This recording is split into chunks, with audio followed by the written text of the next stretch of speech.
रात के करीब 12:30 बजे थे। बिल्डिंग सुगंध अपार्टमेंट की तीसरी मंजिल पूरी तरह शांत थी। बस एक खिड़की से हल्की टक टक की आवाज आ रही थी, जैसे कोई उसे धीरे धीरे खोल रहा हो।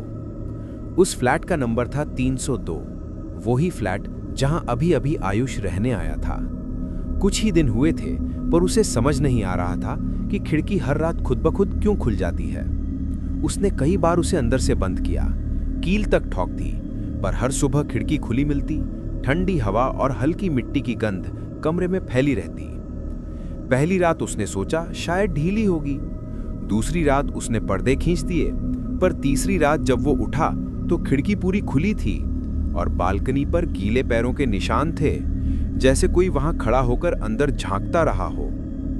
आयुष ने बिल्डिंग के चौकीदार से पूछा तो वो बस चुप रहा। कुछ देर बाद बोला, साहब, उस फ्लैट में पहले भी कोई रहा था, पर ज्यादा दिन टिक नहीं पाया। उसके बाद उसने नजर झुका ली।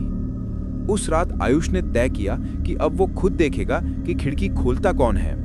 उसने कमरे की सारी लाइट्स बंद की, बस मोबाइल कैमरा चालू छोड़ दिया, खिड़की को कसकर बंद किया और बिस्तर पर लेट गया। बाहर से हवा के थपेड़े टकरा रहे थे और घड़ी की टिक टिक पूरे कमरे में गूंज रही थी। करीब 2:17 पर एक धीमी क्लिक की आवाज आई, जैसे लॉक खुला हो।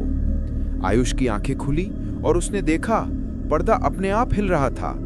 किसी की परछाई बालकनी पर खड़ी थी, मगर वहां कोई इंसान नहीं था, सिर्फ हवा या शायद कुछ और। सुबह उसने वीडियो देखा। शुरुआत में सब सामान्य था, लेकिन 2:17 पर कैमरा अचानक धुंधला हो गया और स्क्रीन पर कुछ सेकंड के लिए एक फीकी परछाई दिखी, किसी औरत की, जो खिड़की के पास झुकी हुई थी। उसका चेहरा पानी से भीगा हुआ, आंखें बिल्कुल सफेद। वीडियो वहीं रुक गया, मोबाइल अपने आप बंद हो गया था। उस दिन के बाद आयुष ने फ्लैट छोड़ दिया। कहा जाता है अब भी हर रात 2:17 पर फ्लैट 302 की खिड़की खुलती है। कोई उसे बंद करने की हिम्मत नहीं करता। नीचे रहने वाली मिसेस देसाई बताती हैं कि कभी-कभी तीसरी मंजिल से किसी औरत के रोने की हल्की सी आवाज आती है, जैसे वो किसी को पुकार रही हो, खिड़की मत बंद करो। और फिर कुछ देर बाद वही पुरानी टक टक की आवाज सुनाई देती है, जैसे कोई फिर से खिड़की खोल रहा हो।